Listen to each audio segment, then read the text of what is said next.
Queria conversar hoje sobre tênis, mas um modelo específico, que é o Alphafly da Nike. É um tênis que eu gosto muito, né? Desde o primeiro modelo, ele tem o Alphafly 1, Alphafly 2 e agora o Alphafly 3, que foi lançado em janeiro desse ano, tá? E tem toda uma história desse tênis.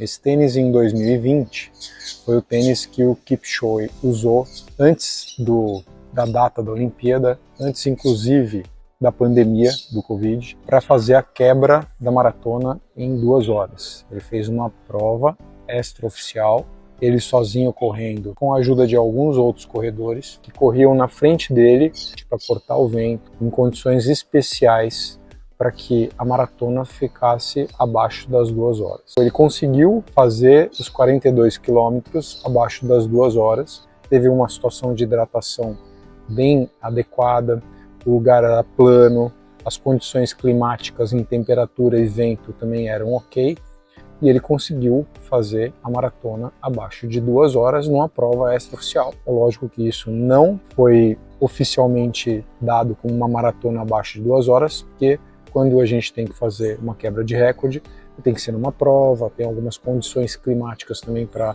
que isso aconteça. Então acabou não ocorrendo isso como um recorde mundial, por exemplo. O tênis que o Kipchoge correu, essa maratona abaixo de 2 horas, era o lançamento do Alphafly. É um tênis que tem um protótipo de um solado entressola alto, tem esse amortecedor em ar na parte da frente, tem um solado que ele é direcionado para passada em antepé, então a parte da frente ela tem um grip, a parte de trás não é não tem um grip de ação. Esse tênis ele é mais direcionado para a parte da frente, né? E a principal função dele, a novidade do tênis, é a placa de carbono. Então tem uma placa de carbono que fica nessa entressola. Essa placa de carbono ela fica na região central e aí você consegue estabelecer uma mola de propulsão, como se você batesse o tênis e ele retornasse ou tivesse um retorno para impulsão. Então foi esse o tênis que ele correu e foi o primeiro Alphafly. Isso foi super controverso na época, porque esse tênis ele tinha um desempenho melhor, né? E então ele foi proibido para a Olimpíada em 2020. Logo que aconteceu o pré-lançamento do tênis, ele foi proibido, porque teria que ter as outras marcas não tinham a placa, e seria algo muito diferente em relação à confecção do tênis. Então foi proibido na Olimpíada de Tóquio em 2020. A mudança que aconteceu do Alphafly 1 para o Alphafly 2, no Alphafly 2 a gente tem uma abertura de entrada do tênis um pouco menor. A gente tem essas alças que servem para a colocação do tênis, isso facilita muito, né? Elas são maiores do que no Alphafly 1. Aqui existia, mas era difícil de você encaixar o dedo para colocar, né? Era mais justo, né? E aí você fazia a colocação do tênis. Ele é um tênis que você tem como se fosse uma meia de compressão. Essa abertura ela é um pouquinho maior, ela exigia com certeza do cadarço para prender o tênis. No Alphafly 2, essa abertura ela é menor, e aí o cadarço se faz muito necessário para prender o tênis. Tem algumas pessoas que usam esse tênis sem o cadarço, porque o próprio a situação de meia, como se fosse uma meia de compressão no pé, ela acaba prendendo. A parte de trás do tênis teve pouca mudança no Alphafly 1 para o Alphafly 2. O Alphafly 1 tem um bico mais que eu chamo de sapato de Aladdin, né? E esse também continua, mas mudou um pouco o design só. Não teve uma mudança tão drástica de um tênis para o outro. Os dois modelos são modelos muito parecidos em termos práticos. Mudou pouca coisa, vamos dizer assim, mas teve uma evolução do Alphafly 1 para o Alphafly 2 em termos de desempenho, né?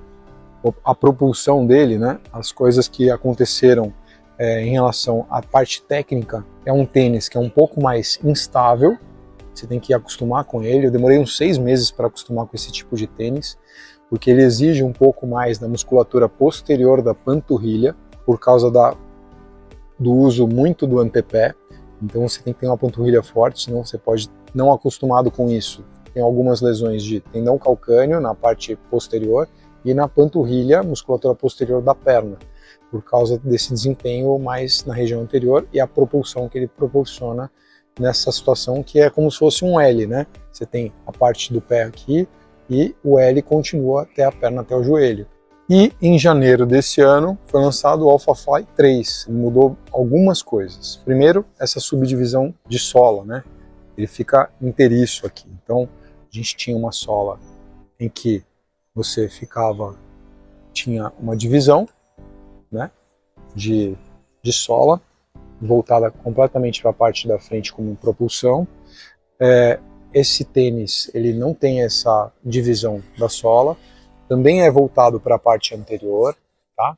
Aqui com um grip mais voltado para a região anterior, o amortecimento em ar fica aqui e continua com a placa de carbono, que é visível na parte inferior do tênis e fica mais ou menos voltada acima da parte de amortecimento em ar.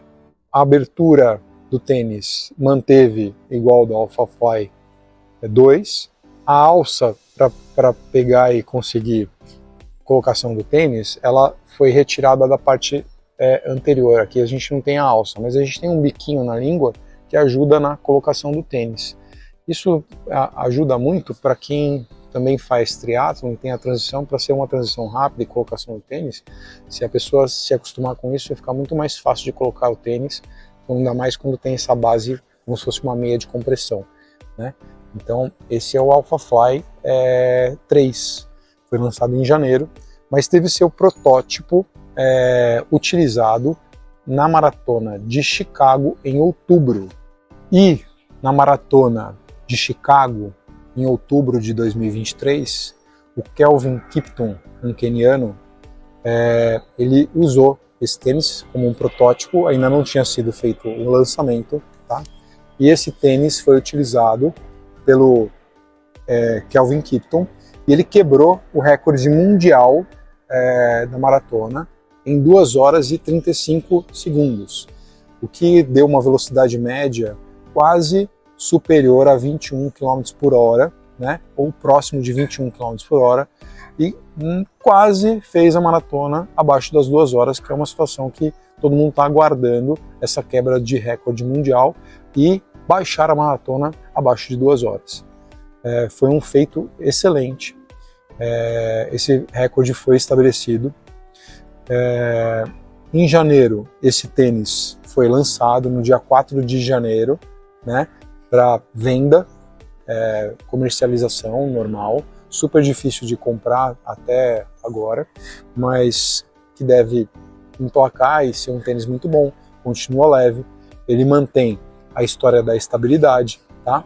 E um porém da história do Kelvin Kiptum é que ele teve um acidente automobilístico agora no meio de fevereiro, e aí o que aconteceu, ele faleceu. Infelizmente, uma promessa aí para a maratona, uma promessa de substituição ou uma pessoa que provavelmente estaria em ascensão até para a Olimpíada de 2024 em Paris, até para ser um competidor muito próximo do Eliud Kipchoge, que também tem uma idade maior e está numa situação que talvez não vá correr muito mais tempo. E ele estava em ascensão no processo inicial, mas isso aconteceu. Eu acabei de correr novamente aí com o AlphaFly 3. Faz 2 semanas que eu estou correndo com ele, eu adquiri o tênis. A minha impressão sobre esse tênis é que ele diminuiu um pouquinho a situação de propulsão. O efeito mola parece que diminuiu por essa divisão que aconteceu na região da placa de EVA. Então ele é um tênis que é mais estável que os outros modelos, AlphaFly 1 e AlphaFly 2, eu sinto que a estabilidade melhorou, mas esse efeito de propulsão ele diminuiu um pouquinho. Em termos de amortecimento eu achei que é igual, em termos de colocação eu acho que isso aqui não teve grande mudança, né? A história da efeito meia, né, que comprime, ou meia de compressão na região do pé, também é ok. Acho que isso não mudou, mas a parte da sola, o grip, ele tem esses dois, essa mudança de sola, parece que é um grip melhor ainda do que já tinha, fica mais aderido ao solo. Então esse é um tênis que eu gostei muito, venho experimentando, é novo para mim, mas parece um modelo muito interessante. Acredito muito na evolução, os caras que fazem tênis são muito bons, né? A Nike continua sendo um bom tênis de corrida, né? Atualmente, né? Vem se desempenhando e tentando fazer a evolução disso. Acredito que na Olimpíada de Paris 2024 esse tênis deve ser um tênis interessante aí para quebra de recorde, por exemplo. Acredito que esse tênis ainda tem muito a render aí para a corrida, deve ajudar muito os corredores, não só os profissionais, mas os amadores. Mas pensando nos profissionais, acredito que esse tênis seja um dos tênis para quebra de recorde mundial, até na Olimpíada agora em 2024, quebra de recorde olímpico. Quem sabe ele consiga a esperada marca da maratona abaixo de 2 horas. Em 2021, o Eliud Kipchoge ganhou a Olimpíada, a maratona na Olimpíada, com esse tênis. E agora vamos ver como vai funcionar isso para a Olimpíada de Paris 2024. Se esse tênis vai entrar provavelmente entre os melhores corredores e quem que vai ganhar essa maratona na Olimpíada de Paris em 2024.